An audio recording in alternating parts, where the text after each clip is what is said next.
I had always found solace in the quietude of fishing, especially at night. There was something about the stillness that enveloped me, the way the stars twinkled above, reflecting on the black mirror of the lake. It was my escape from the chaos of everyday life, a chance to connect with nature and, perhaps, with something more sinister lurking beneath the surface. That night, I decided to venture to a secluded spot on Lake Blackwood, a place I had stumbled upon during my many fishing trips. It was said to be haunted, a local legend whispering of fishermen who had disappeared without a trace. But I shrugged off those tales as mere folklore, nothing more than stories meant to scare children. I loaded my gear into my old truck, grabbed my tackle box, and drove down the winding road that led to the lake. As I parked, a chill crept through the air, sending shivers down my spine. The sun had long dipped below the horizon, leaving only a sliver of light behind. I set up my rod and cast my line into the dark waters, the sound of the splash echoing in the stillness. The moon hung low, casting an eerie glow over the lake, illuminating the trees that bordered its edges like silent sentinels. Hours passed as I waited patiently for a bite. The rhythmic lapping of water against the shore was soothing, and I found myself lost in thought. Memories of past fishing trips flooded my mind. My father teaching me how to cast, the thrill of reeling in my first catch, and the laughter shared around a campfire. But tonight felt different. An unsettling tension hung in the air, thick and palpable. Suddenly, a sharp tug on my line jolted me from my reverie. Adrenaline surged through me as I instinctively began to reel it in. Whatever was on the other end put up a fierce fight, pulling hard against my efforts. I grunted with exertion, sweat beading on my forehead despite the cool night air. "Come on, you beauty," I muttered under my breath, determination fueling my movements. After what felt like an eternity, I finally managed to bring it close enough to see. A large fish glimmering in the moonlight. It was unlike anything I had ever caught before. Its scales reflected silver and blue hues, almost mesmerizing. But as I reached for it, something strange happened. The fish twisted violently, its eyes locking onto mine with an intensity that sent chills down my spine. And then it spoke. "Help me." I stumbled back in shock, nearly losing my balance on the rocky shore. My heart raced as I processed what had just happened. "This can't be real," I whispered to myself, shaking my head as if to dispel the illusion. But there it was, its mouth moving in sync with the words. "Help me?" It repeated, more insistent this time.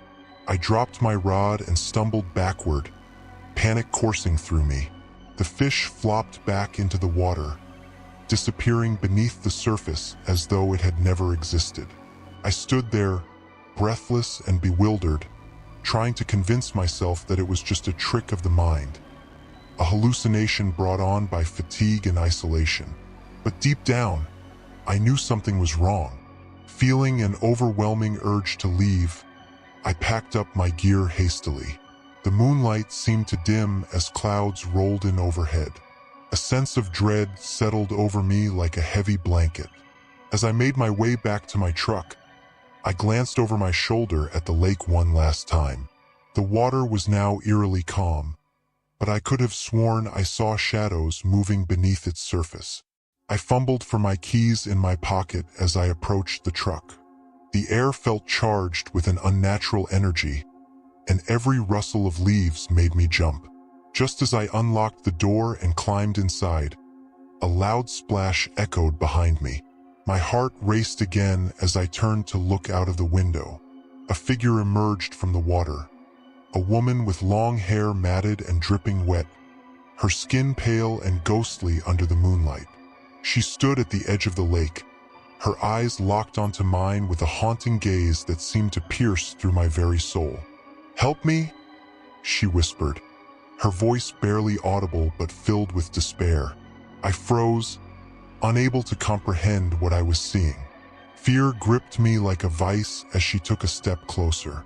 Her clothes were tattered and soaked, clinging to her body as she moved through the shallow water. Every instinct screamed at me to drive away, but I was paralyzed by terror.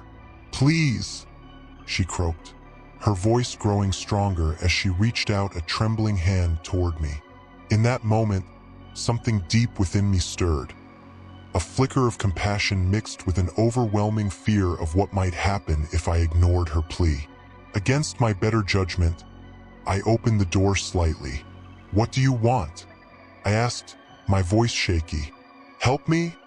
she repeated, her eyes welling with tears that glimmered like diamonds in the moonlight.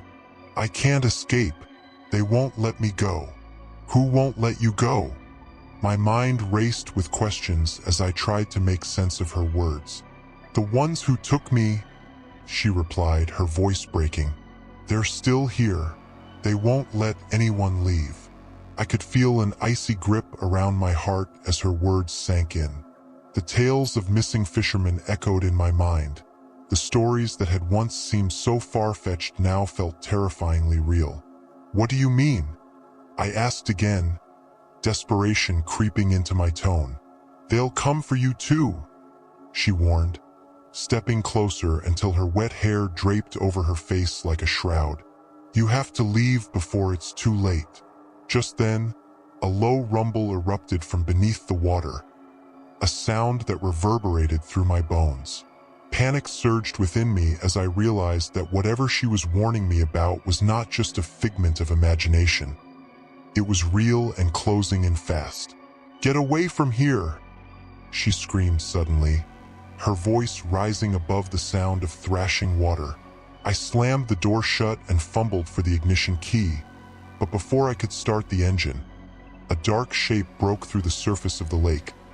A massive creature with glistening scales and jagged teeth that reflected the moonlight like knives. It lunged toward the shore where the woman stood frozen in terror. "No!" she cried out just as it snatched her up in its maw. I couldn't tear my eyes away from the horror unfolding before me as she vanished into its gaping jaws without a trace. The creature turned its attention toward me then, eyes glowing like embers in the darkness, and let out a deafening roar that shook the very ground beneath me. I finally found my voice and screamed as I fumbled with the keys again. My hands were slick with sweat and fear as I desperately turned the ignition. The engine sputtered to life just as another wave crashed against my truck. I slammed it into reverse and spun out of there before even bothering to look back at what had happened behind me. The gravel crunched under my tires as I sped down the dirt road leading away from Lake Blackwood. But no matter how fast I drove or how far I went, I couldn't shake off that feeling that something was following me from those dark depths. Days turned into weeks after that nightmarish encounter. My mind replayed every moment like a broken record. The woman's pleading eyes, her desperate cries for help, and each time it felt like a weight pressing down harder on my chest. I tried to return to normal life, fishing during daylight hours at other lakes, but every time I cast my line into still waters or heard a splash nearby, panic clawed at me from within. Then came that fateful evening when curiosity got the best of me again. Despite everything that had happened, I found myself driving back toward Lake Blackwood, compelled by an inexplicable force. As dusk fell over the horizon once more, casting shadows across familiar terrain, dread settled over me like fog rolling in from the lake's surface. And there it was, the spot where it all began, where darkness met light and reality twisted into nightmares beyond comprehension. I parked further away this time but felt drawn toward its edge nonetheless. Something beckoned me closer, whispers carried by winds that rustled through trees surrounding its banks. "Help me?" echoed faintly amidst rustling leaves, a haunting reminder of what lay beneath those murky depths. My heart raced with dread, but curiosity pushed me forward until I stood at water's edge once more. The moon hung high above, casting silver beams across rippling waves. Everything seemed eerily calm yet charged with an energy that sent shivers down my spine. And then I saw them, the silhouettes moving beneath, the shadows of lost souls trapped forever within these cursed waters. Each face twisted in anguish mirroring that woman's final moments. A chill ran through me as realization dawned. They were waiting for someone else to join them, to help them escape their eternal prison beneath Lake Blackwood. And deep down inside, I knew it wouldn't end here, not until I answered their call. The darkness beckoned again, an invitation too tempting to resist. And as I stepped closer toward those depths, I understood too late. Sometimes silence is louder than screams, and some waters should never be disturbed.